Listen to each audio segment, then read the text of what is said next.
Good morning. Welcome to Horizon Unitarian Universalist Church. And I am in the church with Lauren Daniels. I'm Ruth Trudeau, Worship Circle Coordinator. Welcome to online worship.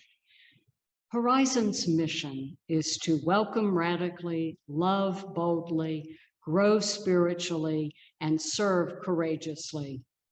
Today, we listen as Horizon members and friends reflect on one part of our church's mission, grow spiritually.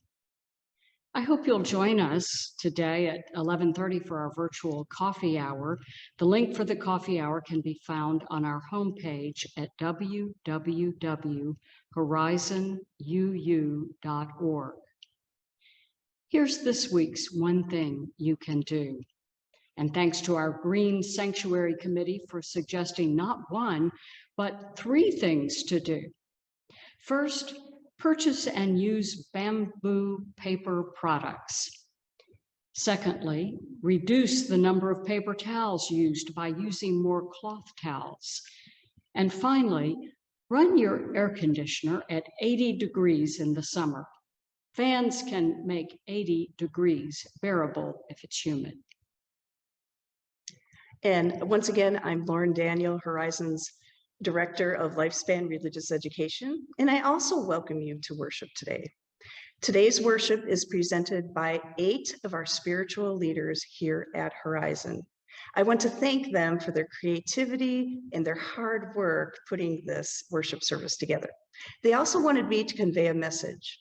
They wanted to talk about how much Reverend Laura Brandis influence their spiritual lives, and they would like to dedicate this worship service to her. So let us prepare ourselves for worship. Put aside that to-do list for just a little while longer. Still your thoughts and breathe. Come, let us worship together.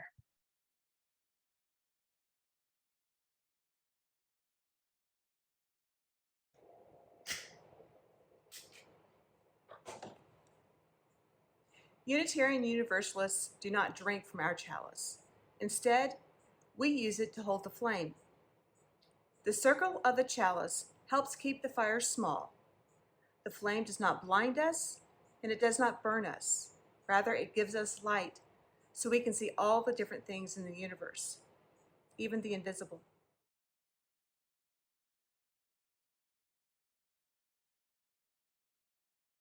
Please join me in saying the affirmation of our church. Love is the doctrine of our church. The quest for truth is its sacrament, and service is its prayer. To dwell together in peace, to seek knowledge and freedom, to serve humanity in harmony with the earth. Thus do we covenant together.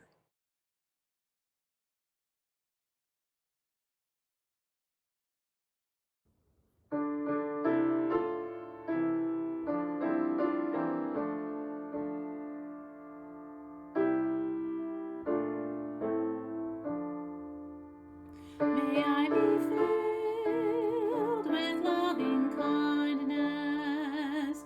May I be well. May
Hello. There are many ways to pray. You can pray with your mind. You can say special words or sing a special song. You can pray with your body, like some people do, like myself, when I practice yoga. This design is called a labyrinth. Horizon UU, our church, has a large labyrinth that is made out of stone that you can walk on. It's another way to pray with your body. We can't bring that big labyrinth into this space, so I have the smaller labyrinth that I actually made on a labyrinth retreat when I was preparing to take a spiritual pilgrimage to walk the El Camino in Spain. The labyrinth lesson is like going on a journey. A journey is a trip that you take. I wonder if any of you have ever gone on a trip, like the trip that I took to Spain 4 years ago. First, when you're going on a trip, you have to get ready. We pack our clothes or we gather our gifts to take to someone. On the labyrinth, the first thing that we do is we find the entrance. Then we take a deep breath and we let it out slowly. Let's do that.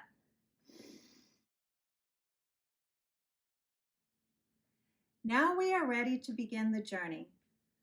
This journey winds around and back and forth. You can use your finger to walk this journey, or you can roll a large marble, as I'm doing, along the path. Our labyrinth has many bright colors along the path. I wonder where we're going. We think we're going to the center and going to go very, very fast. But we have to go slowly because of the twists and the turns that we're traveling on. We have to keep breathing. We don't quite know where we are going, but we can be certain we'll never get lost. When we get to the center, we stop for a while. It's a place where we can come to know ourselves inside. It's a sacred space, like being in the church, where we can be with the Spirit. We take a deep breath and let it out slowly. We can listen for that small voice inside that tells us what is right or good. It's where we can ask for what we need.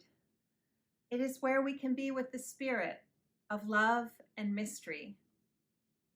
Let's stop and listen. There are many ways to pray in the center. We can say thank you, or we can say we are sorry if we need to. We can hope or wish for something we need, or we can think something that we'd like to improve in ourselves or the world. We can stay in the center as long as we need to, but to finish the journey, we have to go back home. We have to go back out into our homes, and then we have to go back out into the world and share what we have discovered about ourselves. So we follow the winding path around again and again, and we go in and out and around until we come back to where we have started. We stop at the entrance and we say thank you, and we take a deep breath and we let it out slowly. Let's do that. The journey is finished. We can take this journey anytime that we wish, and we can do it all by ourselves. I wonder if any of you have ever walked the labyrinth at Horizon. If you haven't, I hope that you will when we meet back again in person in August at Horizon UU Church.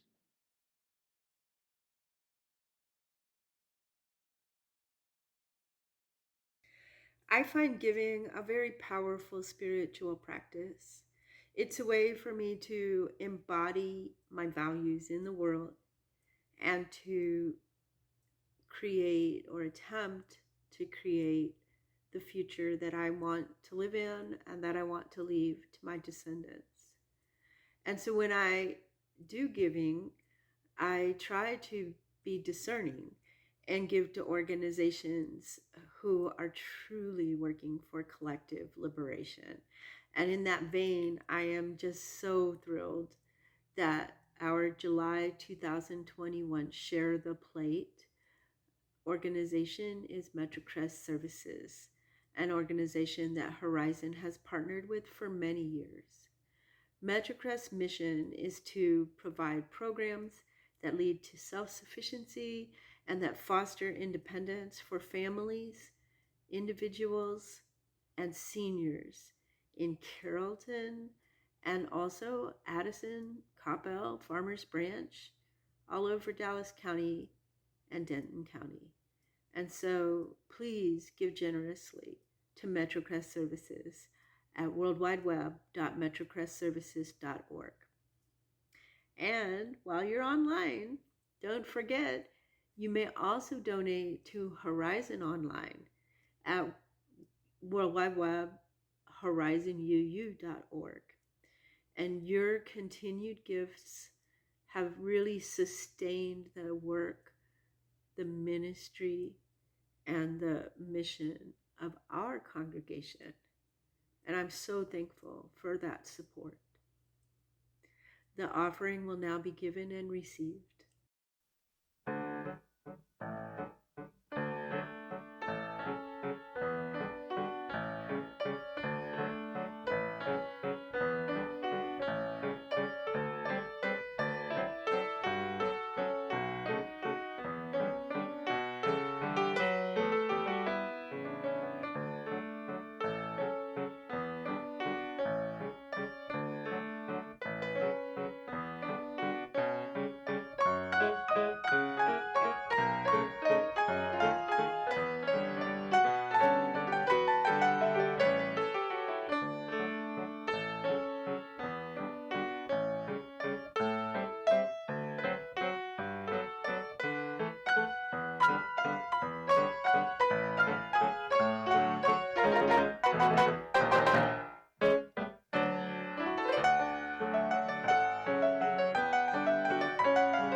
Love is the doctrine, it's the teaching of this church.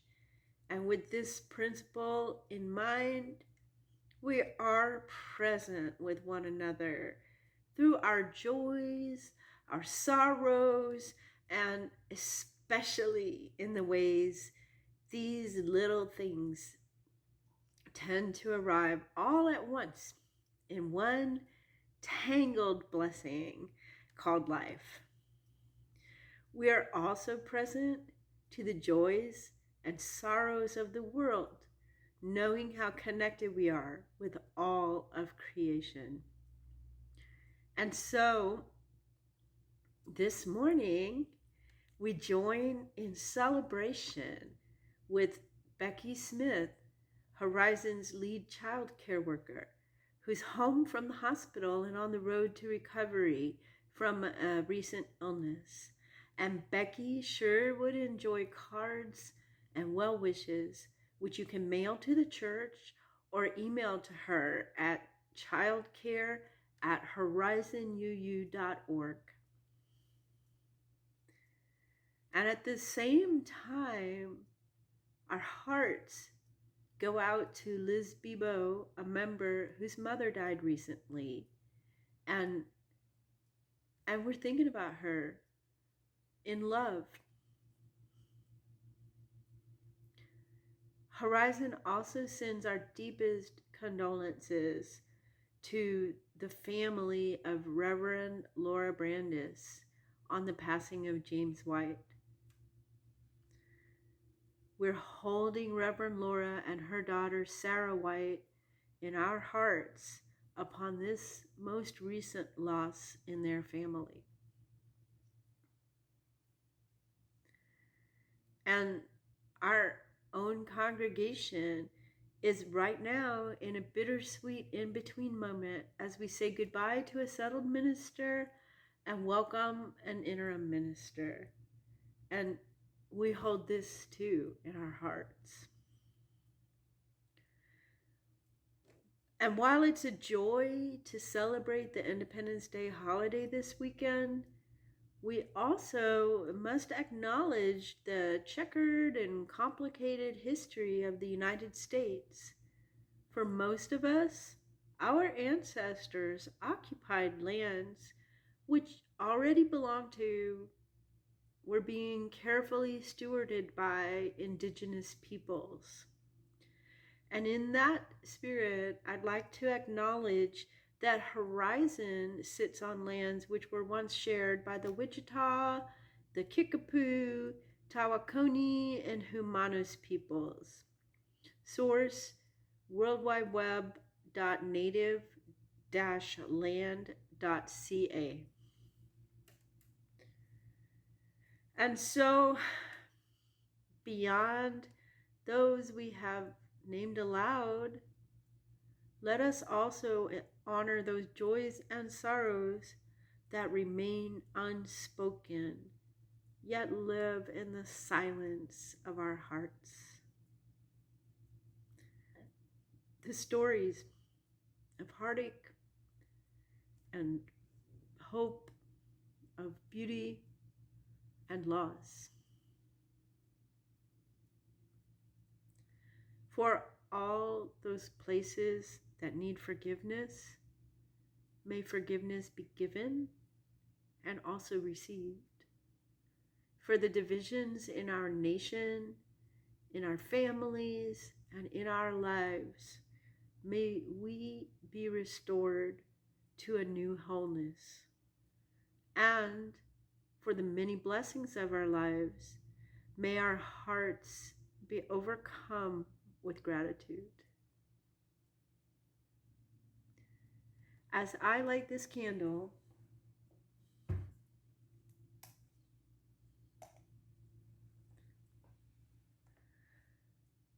let us feel the ways we are connected to one another and to all beings, knowing that what affects one affects us all.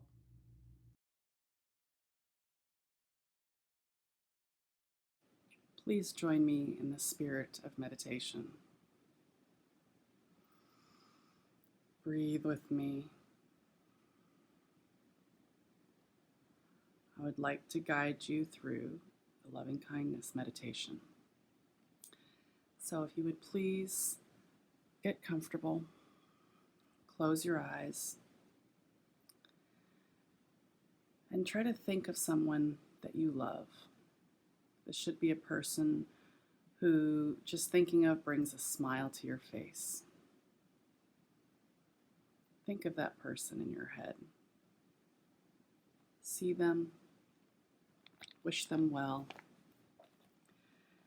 and say to them, may you be healthy, may you be happy, may you live with ease.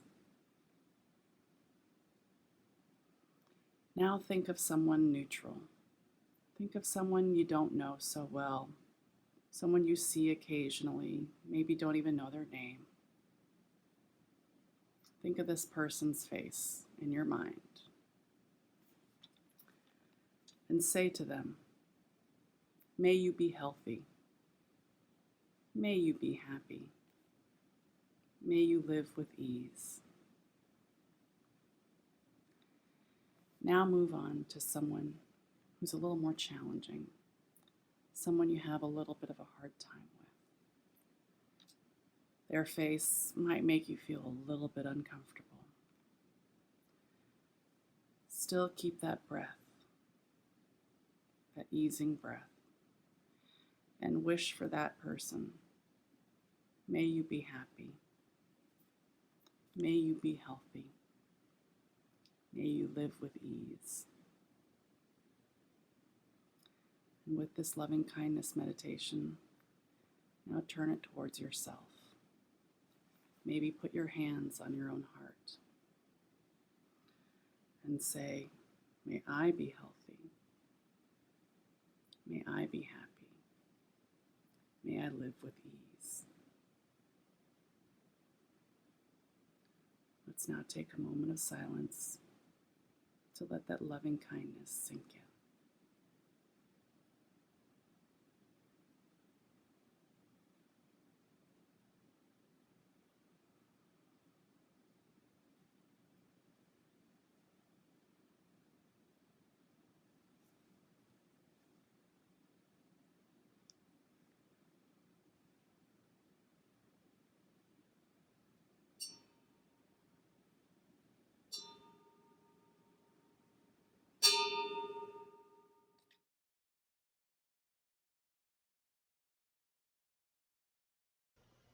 I have a beautiful collection of vintage china, tea, and coffee cups and saucers that belong to my grandmother and aunt. I use them every day to enjoy my tea and coffee. I use this as a time of meditation, appreciation, and gratitude. I think of all the times I sat at the table with my grandmother and aunt. When I was a young child, they would serve me juice or milk in a china cup. As I grew older, they served me tea or coffee to sip along with them. As I observe my hands wash the cups and saucers, I think of the countless times that my grandmother or aunt's hands washed the same cups and saucers. I think of the life and love that my elders gave me, and I am grateful. I gaze upon the beautiful patterns and intricate designs of these porcelain cups. I think of the artisans from faraway lands of generations past that masterfully crafted these vessels, and I appreciate their enduring work.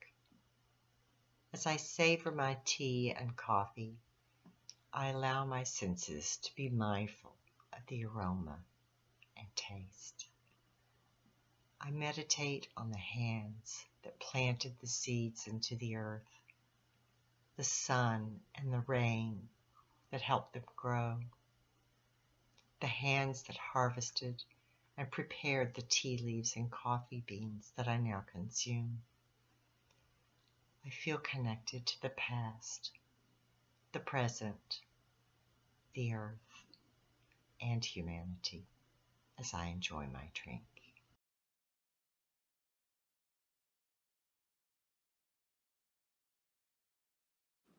I try to be spiritual. I really do. I want more spirituality in my life. I want more love in my life. I want more purpose and meaning in my life. So how do we do that? The way I have found to make my life a little more spiritual, a little bit more meaningful, is to have a few practices that help me stay grounded, pay attention, find a little bit more love.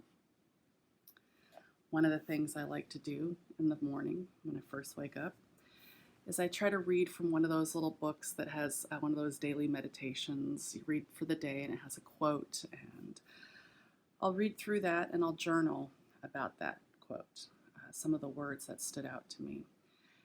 And I always hope that some of those words will stick with me throughout the day. Because at the end of the day, I return to my journal. And if it's been a good day, yes, I have remembered some of those concepts. I have remembered some of those topics. Plenty of times I have completely forgotten about that morning journal and that topic. But occasionally it's really nice to have been reminded of that concept. And one day I hope to actually have those inspirational journaling actually be a guide for me throughout the day. So I'll do some journaling. Next thing I like to do most days is to try to do some yoga. Now, yoga means to connect. And so the most famous yoga outside of India is usually the physical yoga, where you see people stretching and doing poses.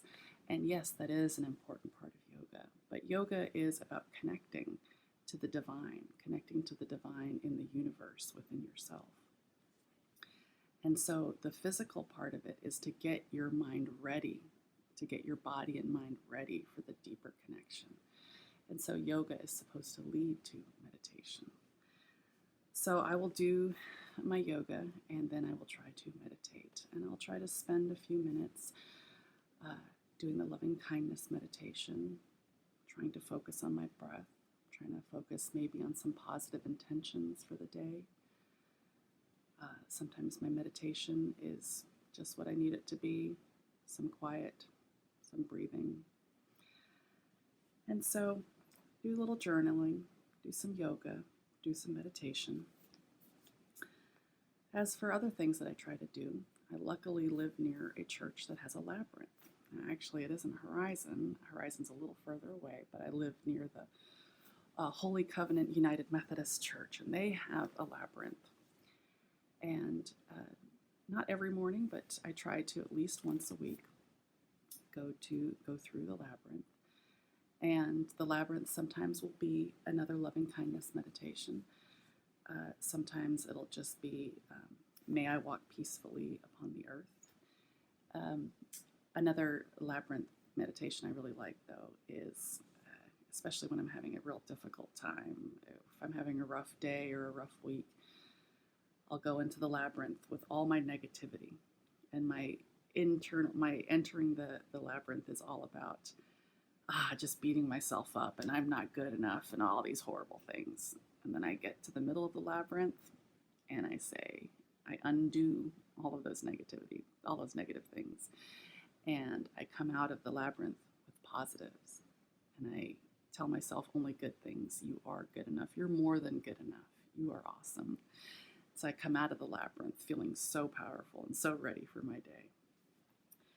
So journaling, yoga, meditation, occasional labyrinth, and then last but not least, I would say our church, and especially Soul Matters. Our church offers so many opportunities, but really Soul Matters, giving such an amazing compilation of poetry and videos and readings that I wouldn't have found on my own, or would have had a very hard time finding on my own. So Soul Matters is one of the examples of what Horizon offers that really helps me connect to my spirituality. So those are a few things that help me to be a little bit more spiritual in my day-to-day life.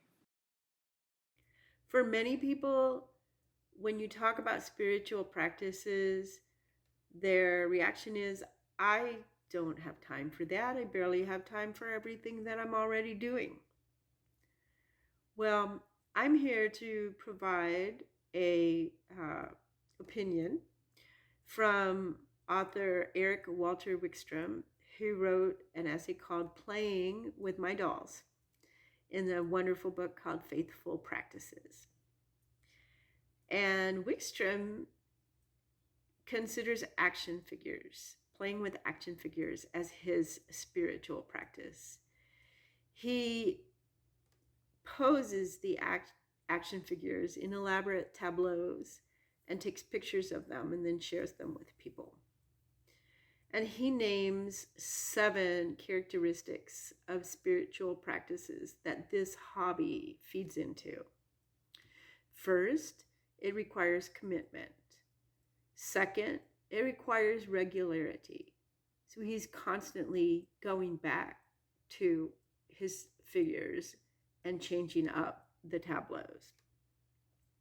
Third, it has interior circularity.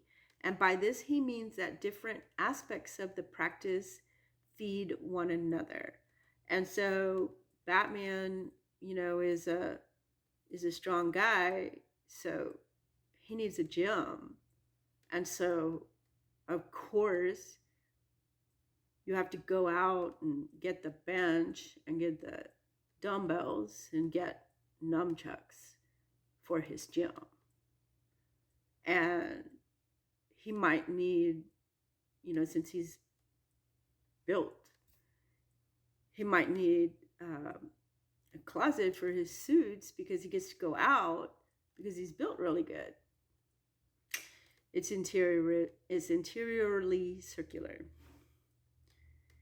The practice also needs to be flexible because you need to be able to return to it in good time and in your busy life. It should take one away from one's daily life. Turn off the monologue in your head and turn off the to-do lists and allow you to sit in the present with it and get lost in time with your practice. But by the same token, it shouldn't be entirely divorced from daily life. It's close enough to you that you can continue to do it with consistency. And it might even tie into other parts of your life. The example that Wickstrom gives is that he also reads comic books and participates on comic book blogs. Finally, your practice should bring joy. It should bring up that emotion and that partaking in the miraculous beauty of life. And I'm wondering, with these 7 characteristics, do you have a hobby or something that you already do regularly that might meet these 7 characteristics and that you could approach as your own spiritual practice? My spiritual practice is meditation and related contemplation. Every morning I spend 30 minutes on this practice.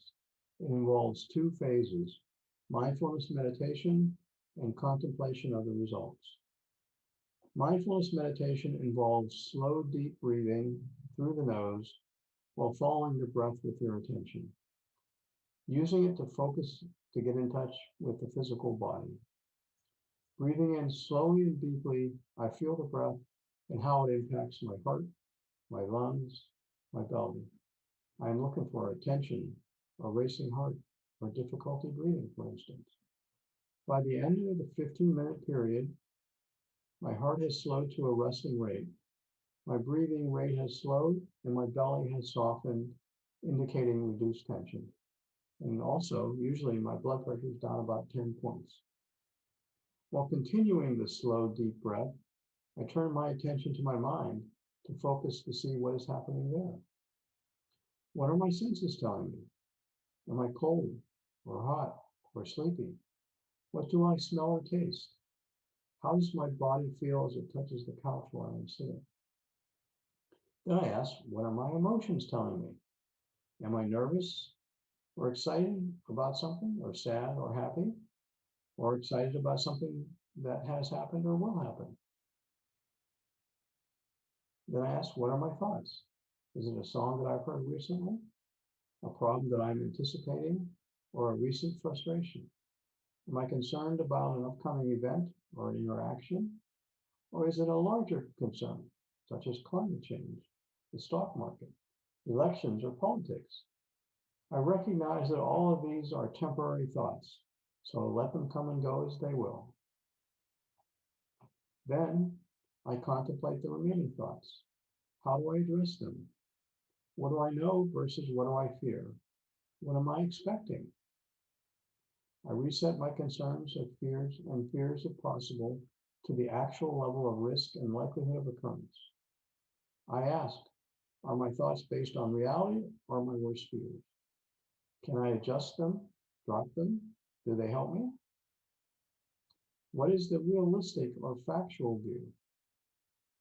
What is most important moving forward? Then I ask myself, where should I focus my time and energy and attention? What can I do to improve the outcome?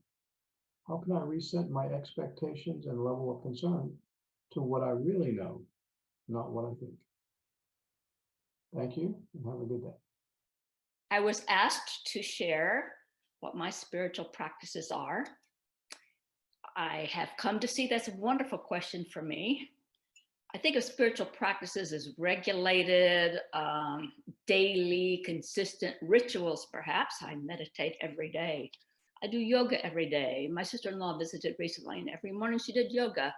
I do Tai Chi, I pray, I do this ritual. I have no self-discipline and I do nothing every day. I do brush my teeth every day, but beyond that, it's random at best. I don't care how many times I have been told that I need a daily meditation practice. Hadn't happened and it isn't going to happen. I don't have self-discipline.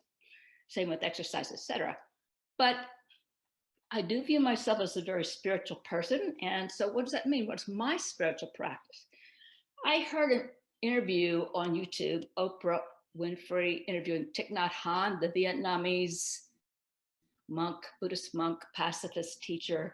She asked him, when do you meditate? And he said, I'm meditating right now. I think what he meant was, I am practicing being fully present in this moment, fully aware and fully present in this moment. I would say that is the essence of my practice. In truth, yes, I do meditate with two different groups, and I meet those groups. They're once a week each. They offer me time to start meditating, time to quit meditating, peer pressure, and the teachings that I need that help me along the way. What do I get out of this mindful practice? Why do I do this? Well, one, being mindful externally is so enriching. To watch my cherry tomatoes as they grow from this little plant, and then the next day they're bigger, and then they have flowers, and there's this little ball, and then they come up and they're big and they get ripe, and it is so rich to watch that. Well, what about internally? Being aware internally, being aware of my thoughts, being aware of watching my thoughts, my emotions, my body sensations. Wow, why do I do that? I find that if I'm not aware, that I'm run by my irritations. I'm run by my hurts. You know, my thoughts when they're unconscious are not really helpful. So just to be a little bit freer and less run by my emotions and thoughts and so on is enormously freeing. In Buddhism, it's called the suffering is reduced. My suffering is reduced. That's a big thing. The other thing comes out of my Buddhist studies. It's called bodhicitta. It is the opening of the heart and mind. Yes, there are overlaps with Christianity, but this is my practice that comes out of Buddhism. I wake up every morning and I say, who do I want to be today? Do I want to be Jo Caton, star of her own soap opera? Or do I want to be a person of an open heart and broadening understanding? Who do I want to be? What's my intention for today? In my previous church, there was a saying, a little bit different, said a little differently at Horizon. We are Unitarian Universalists, people of the open minds, the loving hearts, and the helping hands. My practice is mindfulness and open heart, and I would say that I'm practicing being a UU. Thank you.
is a form of prayer. Hello, welcome to my studio and my spiritual practice. I came across my opening words a couple of years ago when I was defining my credo, and they stuck with me as I realized that I am actually praying when I am making my art. I make quilts, and I have developed this into my spiritual practice. I started this practice without even realizing what I was doing. Shortly after the tragedy that occurred on 9/11/2001, I found myself gut-punched and lost as the world that I knew growing up drastically changed overnight. I had already been making quilts for a couple of years prior to this, and I would often find myself on a Saturday afternoon wandering around a quilt shop. So it was no real surprise when I found myself again in a shop in the fall of 2001, feeling numb and in need of an outlet or a project. I found such a project. The quilt shop had patterns and fabric for small patriotic flags, and I was called to make this purchase. I returned home with my fabric and pattern in hand, and subsequently made flags for all of my team members at work, as well as family and friends. And while making these, I was able to work through my thoughts and feelings. The repetition of sewing and the hum of the machine helped me put into perspective the events that had occurred and allowed me to move through to the other side of my feelings. It also provided me with a way of letting the people in my world know that they are in my heart. Over the years, I've continued making quilts and developed my quilting into a real practice. I have made quilts for friends as they are getting married, as they are having babies, and now as those same friends are starting to have grandchildren, I continue to make quilts for them. When I'm in the process of making these, I allow my mind to imagine them being used. I like to picture babies learning to crawl on them or sleeping in a ray of sunlight on them. I imagine my friends curling up with a quilt while watching movies and snacking on popcorn. But most of all, I like to think of my quilts as a way to give hugs to the recipients, even when I am not around. And because I want my quilts to be a hug from afar, I strive to set positive intentions while I am sewing. I don't make every quilt with a specific person in mind. I make quilts because playing with the fabric, design, and color is how I find peace and joy. With that being said, I have ended up with a lot of quilts, more than I will ever use by myself. But even with these quilts, I still set positive intentions, and I attempt to put good vibes into whatever I am working on, to the point where, if I find myself in a dark mood or focusing on negative thoughts, I will stop myself, turn off my machine, and I will walk away until my mood improves, because I do not want negative energy to be captured into the seams and layers of a quilt. In addition, while working on these quilts, a certain person in my life may pop unexpectedly into mind, and I know that is the universe telling me who should get the quilt. And it's always, always fun to surprise somebody with a handmade gift with no reason. There is a final piece to my practice that I would like to share. A quilt is made of 3 layers, a top, batting, and backing. And I have started including a small piece of muslin with a handwritten prayer on it between these layers. I know that this is something that will never be seen, but I like adding that one last chunk of good energy that will always stay with the quilt, no matter where the quilt itself ends up. And that is my spiritual practice and how I pray through my art. The spiritual practice that currently grounds and lifts me is yoga. Yoga is something that I began practicing in my 20s. I've used tapes like the PBS series Lilius, and I've had a variety of teachers through the years. I primarily practiced Hatha yoga that focuses on the breath. Currently, my practice incorporates utilizing a chair for support, as well as a mat. 7 years ago, I was in Rob Moore's Wellspring group at Horizon. It was a year commitment. During this time, my understanding of spiritual practices expanded. During that year, I chose for swimming to be my spiritual practice. I swam twice a week at the Denton Natatorium. During the pandemic, over this past year, chair yoga became my chosen spiritual practice. Twice a week, I met on Zoom in the morning with my group and teacher. I practice yoga in this very room with our 3 cats and one of our dogs nearby, napping. In the book, Beguiled by Beauty, Cultivating a Life of Contemplation and Compassion, Wendy Farley writes about an approach to living a contemplative life by carving out deliberative times to focus on practices that help train the heart and mind for openness to the world. During the pandemic, my intention during yoga was often to do that very thing, to have a heart and a mind that has an openness to the world, and particularly to my family at that time, as we were living in very close quarters. I also would have an intention of being in this very present moment, as the Buddhist teacher and monk Thich Nhat Hanh often speaks of. I utilized this practice of yoga to calm my anxious mind. Wendy Farley writes that the first posture in yoga is simply to note, now I'm doing yoga. Farley speaks about utilizing yoga also as a body prayer.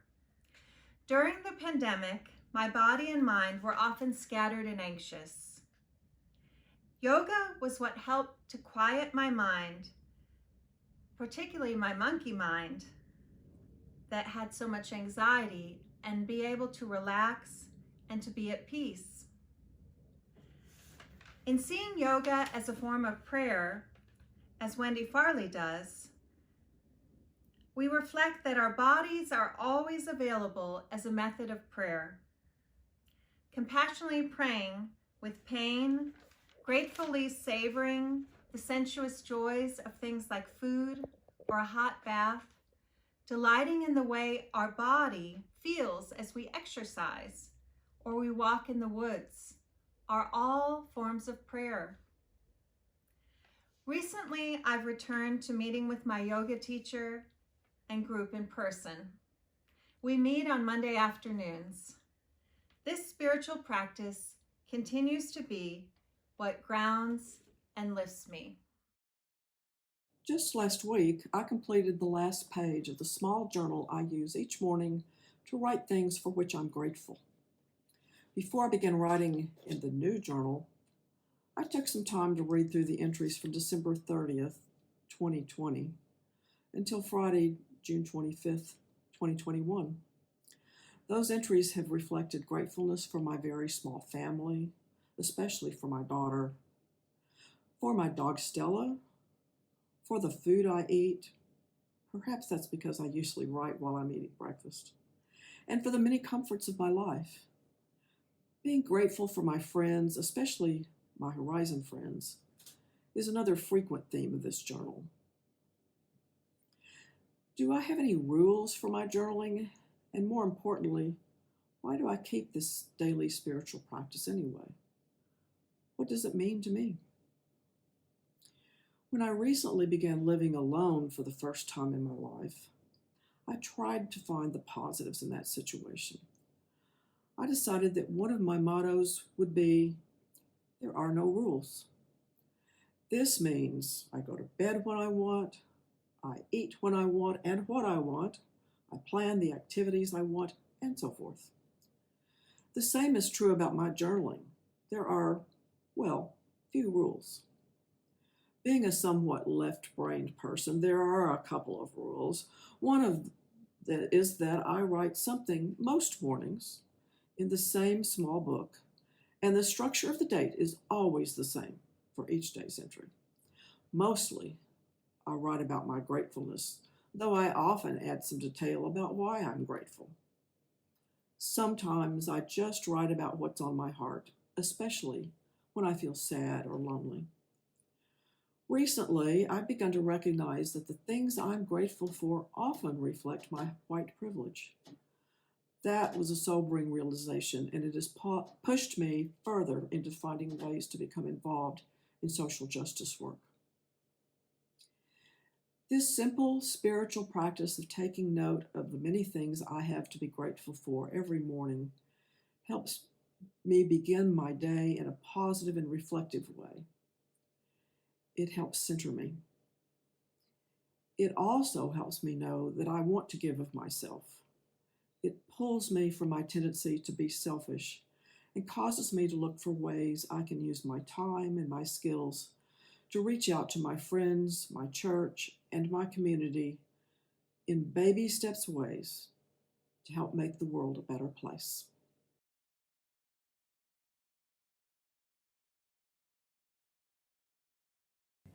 I invite you to extinguish your chalice at home.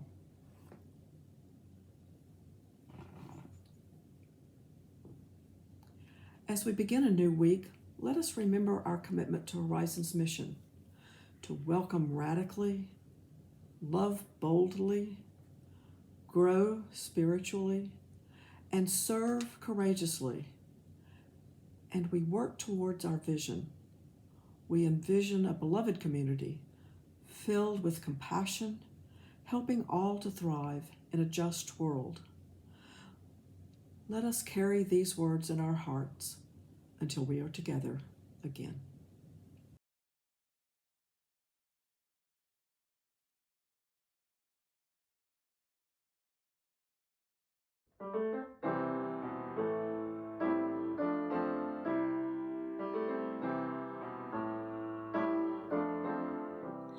When I breathe in, I breathe in peace. When I breathe out, I breathe out love. When I breathe in, I breathe in peace. When I breathe out, I breathe out love. When I breathe in, I breathe in peace. When I breathe out, I breathe out love.